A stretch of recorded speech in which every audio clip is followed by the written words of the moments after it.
Bienvenue dans cette nouvelle analyse. Aujourd'hui, on se penche sur une question que tout le monde s'est déjà posée, je pense. Comment ça se fait qu'on dit oui à des choses qu'au fond, on ne voulait pas vraiment? Ah oui, le fameux oui qu'on regrette 5 minutes après. Exactement. Que ce soit pour un achat, une donation, on se retrouve engagé et après coup, on se dit mais comment j'en suis arrivé là? Et on a tendance à penser que c'est une faiblesse de notre part, un manque de volonté, alors qu'en fait la réalité est beaucoup, beaucoup plus subtile que ça. C'est pour ça qu'on a voulu plonger dans les sources, et notamment le travail de Robert Cialdini. Ce qui est incroyable avec lui, c'est son approche. Il n'est pas resté dans un labo. Non, pas du tout. Il a passé 3 ans sur le terrain, en immersion totale. Il s'est fait embaucher comme vendeur de voitures, comme recruteur. Il voulait vraiment comprendre de l'intérieur comment fonctionnent ces professionnels de la persuasion. Et sa conclusion, elle est assez simple au final. Derrière des milliers de tactiques, il y a en fait 6 grands principes psychologiques. Toujours les mêmes. Des sortes de failles dans notre système, c'est ça? On peut voir ça comme ça, ou plutôt comme des raccourcis que notre cerveau adore utiliser pour aller plus vite. Et ces professionnels, ils sont devenus des experts pour activer ces raccourcis à notre insu. Des raccourcis? D'accord. Et pour comprendre comment ça marche, j'imagine que c'est complexe. On pourrait le croire, mais Cialdini, il propose de commencer par quelque chose de très très simple, qui n'a même rien à voir avec l'humain. Il nous emmène voir des dindes. Des dindes. D'accord. Je suis curieux de voir le lien entre une dinde et un vendeur de voitures. Le lien, c'est ce qu'ils appellent des schémas de comportement automatique. C'est l'idée d'un déclencheur qui provoque une réaction. Et chez la dinde, c'est limpide. Racontez-moi. Une mère d'Inde, c'est une mère exemplaire, très protectrice. Mais tout son instinct maternel, absolument tout, est déclenché par une seule et unique chose, le petit cri de ses dindonos. Le tip-tip, Attendez. Juste le son. Pas l'odeur, pas l'apparence? rien d'autre. Si un petit ne fait pas ce bruit, elle l'ignore. Ou pire, elle peut l'attaquer. Et c'est là qu'une expérience de l'éthologue M.W. Fox devient fascinante. Ah, je sens que ça va être bien. Il a pris un putois empaillé, l'ennemi juré de la dinde. Il l'approche de la mère, sans surprise, elle devient folle de rage, elle l'attaque. Logique. Mais ensuite, il met un petit magnétophone à l'intérieur du putois. Et ce magnétophone diffuse le fameux chip chip. Oh non. Et là, changement radical de comportement. La dinde non seulement arrête d'attaquer, mais elle prend le putois sous son aile pour le protéger. On coupe le son, elle attaque de nouveau. On remet le son, elle redevient une mère poule. C'est complètement absurde. C'est un piratage de cerveau en direct. Exactement. Et aussi ridicule que ça puisse nous paraître, ce raccourci, il est efficace dans 99% des cas. Un petit putois en bonne santé, il fait chip-chip. Le problème, c'est que nous, les humains, on a aussi nos propres cassettes préenregistrées. Elles sont un peu plus complexes, j'espère. Bien sûr, elles sont basées sur des principes psychologiques, des normes sociales, mais le mécanisme est le même. Un déclencheur, une réaction automatique. Et c'est là que les ennuis peuvent commencer. D'accord, je vois. Alors, quel serait notre chip-chip à loup? C'est quoi un de ces déclencheurs qu'on peut nous jouer?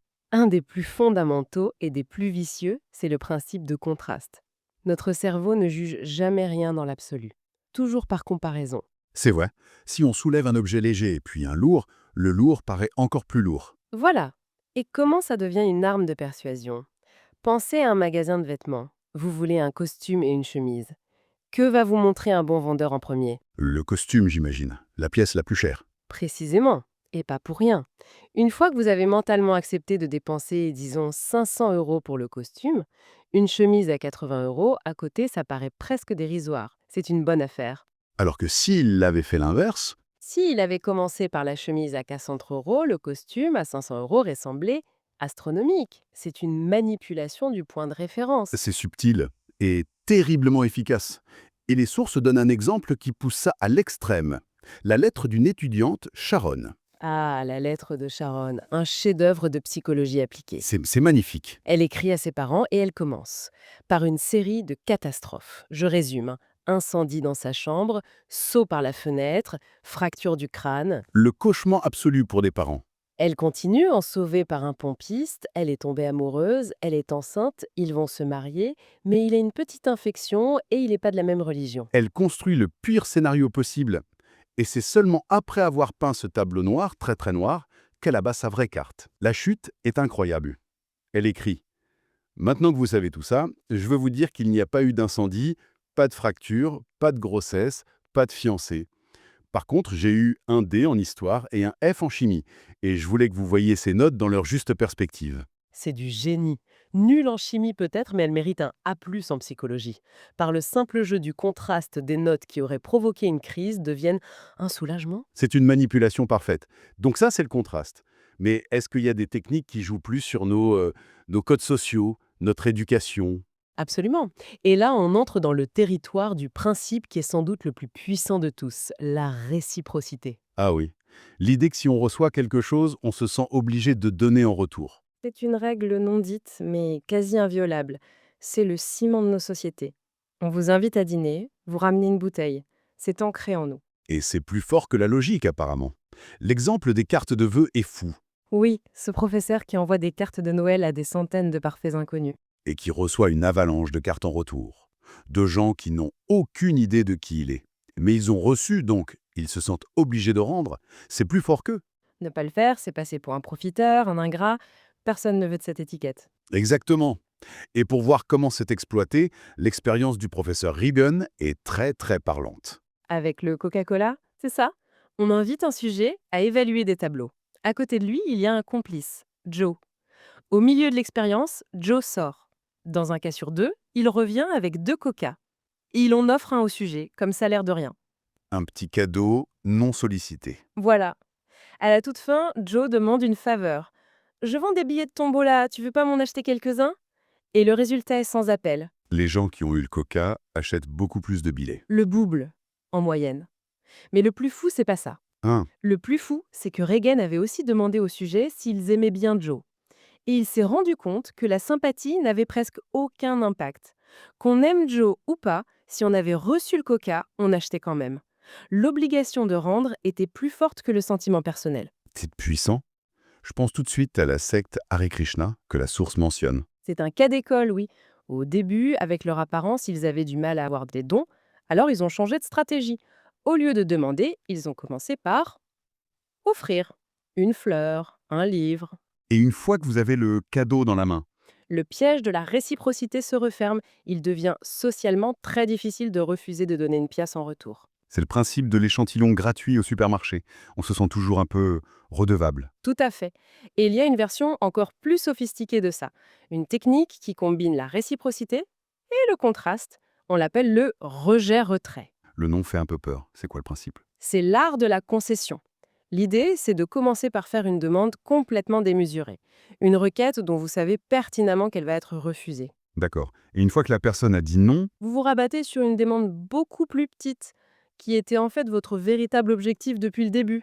En reculant, vous donnez l'impression de faire une concession. Et l'autre personne se sent alors obligée de faire une concession à son tour, en disant oui à votre deuxième demande. c'est malin. Si Eldini raconte s'être fait avoir lui-même, un boy scout lui demande d'acheter un billet pour une fête à 5 $. Il refuse. Le scout enchaîne. Bon, d'accord, mais alors vous voulez pas au moins acheter une barre de chocolat à 1 $? Il a acheté. Alors qu'il n'aime même pas le chocolat. C'est une bonne histoire, mais est-ce que ça marche vraiment à ce point? Est-ce qu'on a des chiffres? Oui, et ils sont impressionnants. Une étude sur le bénévolat. On demande à des étudiants d'accompagner des jeunes délinquants au zoo. Demande directe. 17% acceptent. 17%. D'accord. Maintenant, avec le rejet-retrait, on commence par une demande énorme. Voulez-vous être conseiller pour ces jeunes 2 heures par semaine pendant 2 ans? Personne n'a dit oui, j'imagine. Zéro. 100% de refus. Et c'est là que l'expérimentateur enchaîne. Ah d'accord. Bon bah dans ce cas, vous voulez pas au moins les accompagner au zoo juste pour cette fois. Le taux d'acceptation est passé à 50. 50. Ça a triplé. C'est énorme. Et ça aurait même joué un rôle dans l'affaire du Watergate. C'est fou. C'est ce que l'analyse suggère, oui. G. Gordon Liddy, un des cerveaux de l'opération, présente d'abord un plan d'espionnage à 1 million de dollars, un truc délirant, avec des call girls, des enlèvements, La demande extrême. à 250 000 dollars, qui incluait le cambriolage du Watergate. Et ce plan-là, il est passé. Parce que par contraste avec les autres, il semblait presque raisonnable. Et ils avaient l'impression de faire une concession à Lydie après lui avoir dit non 2 fois. C'est ça. Et le détail qui tue, c'est ce responsable, Frédéric Larue, qui n'était pas aux premières réunions. Quand on lui présente le plan final, sans le contexte, sa réaction c'est « mais c'est absurde, c'est beaucoup trop risqué ». Il n'était pas sous influence. C'est dingue. Et la source ajoute un truc. Les victimes de cette technique se sentent plus satisfaites de l'accord et plus responsables. C'est le coup de génie de la technique. Parce qu'elles ont eu l'impression de gagner la négociation, de faire plier l'autre. Elles se sentent beaucoup plus engagées à respecter l'accord. C'est là que ça m'échappe. Comment on peut être plus satisfait d'un truc qui nous a été un peu forcé? On devrait se sentir floué? On devrait. Mais un autre principe psychologique entre en jeu, notre besoin quasi obsessionnel d'engagement et de cohérence. On veut pas avoir l'air d'une girouette? Exactement. Une fois qu'on a pris une décision, même petite, on subit une pression énorme pour s'y tenir. C'est un autre raccourci mental, ça nous évite de tout remettre en question. L'expérience de la radio sur la plage est parfaite pour ça. Ah oui. Le chercheur qui laisse sa radio sur sa serviette et qui s'en va. Un faux voleur arrive. Si le chercheur n'a rien dit à son voisin, sur 20 personnes, seuls 4 réagissent. De partir, il demande à son voisin: «Excusez-moi, vous pouvez surveiller mes affaires?» Le voisin dit oui. Un tout petit engagement. Et là, quand le voleur arrive, le résultat est incroyable. 19 personnes sur 20 interviennent. Certaines se lèvent et courent après le voleur. Un simple oui a tout changé. Ils se sont engagés, ils doivent être cohérents. Et le secret, c'est de commencer petit. C'est la technique du pied dans la porte. On l'a vu utilisée de manière glaçante par les Chinois sur les prisonniers de guerre américains en Corée. Pas de torture physique, mais psychologique. C'est ça. Ils demandaient des concessions minuscules au début, du genre recopier une phrase comme «l'Amérique n'est pas parfaite», ce qui est difficile à nier. Oui, c'est une porte d'entrée facile. Et une fois cet acte écrit, qui est un engagement fort, on leur demandait un peu plus. Rédiger une liste des problèmes de l'Amérique, discuter. Et de fil en aiguille, en restant cohérents avec leurs actes précédents, certains ont fini par collaborer activement. Ils ont changé leur propre image d'eux-mêmes pour qu'elle colle à leurs actions. Et ça, on le retrouve dans le commerce. La stratégie des fabricants de jouets, elle est diabolique. Oh oui, brillante et diabolique. Étape 1. Avant Noël, matraquage publicitaire pour un jouet star. L'enfant le veut, le parent promet, oui d'accord, pour Noël. L'engagement est pris. Étape 2, les fabricants livrent très peu de stock. Le jouet est introuvable. Les parents achètent autre chose pour compenser. Et étape 3, la touche finale. Fin janvier, la pub pour le jouet star redémarre. Et l'enfant dit la phrase magique: «Mais tu avais promis». Et pour être cohérent avec leurs promesses, des millions de parents retournent au magasin. Double vente. C'est terrible. Et ça nous amène à la technique ultime, je crois. L'APA, le low ball. Là, on est dans la manipulation de haut vol. On vous fait prendre une décision avec un avantage très attractif, l'appât. Et une fois que vous avez mordu, que vous avez dit oui, on retire l'appât. C'est le coup classique du vendeur de voitures, hein. Un prix super attractif, 400 € de moins que la concurrence. On est décidé, on remplit les papiers, on se voit déjà au volant. Et c'est là que le vendeur revient, l'air désolé. «Ah, je suis navré, mon patron n'a pas validé la remise, il y a eu une erreur». L'avantage, l'appât, a disparu. Logiquement, on devrait partir. Mais souvent, les gens achètent quand même. Oui, parce qu'ils se sont déjà engagés. Ils ont déjà construit d'autres raisons dans leur tête, ceux. Ils aiment la couleur, ils sont fatigués de chercher. Le besoin de cohérence l'emporte. C'est plus fort que la déception. Une étude sur les économies d'énergie l'a montré. On a promis à des habitants de publier leur nom dans le journal s'ils économisaient de l'énergie. C'était l'appât. Ils ont accepté, ils ont commencé. Puis on leur a dit, finalement, la publication n'est pas possible. On retire l'APA. Et non seulement ils ont continué, mais ils ont économisé encore plus après. Comment c'est possible? La motivation de départ n'était plus là. Parce que leur engagement initial les a poussés à trouver de nouvelles raisons, des raisons internes. Je suis un citoyen responsable, je suis fier de moi, ma facture baisse. L'engagement avait construit ses propres fondations, beaucoup plus solides que l'appât du départ. C'est à la fois fascinant et un peu effrayant de voir la puissance de ces mécanismes. Si on résume, le contraste, la réciprocité, la cohérence, ce sont des raccourcis essentiels pour vivre. On ne pourrait pas fonctionner sans. Non, on serait paralysé. Mais leur nature automatique, c'est une porte ouverte à la manipulation. C'est tout le paradoxe que soulèvent ces sources.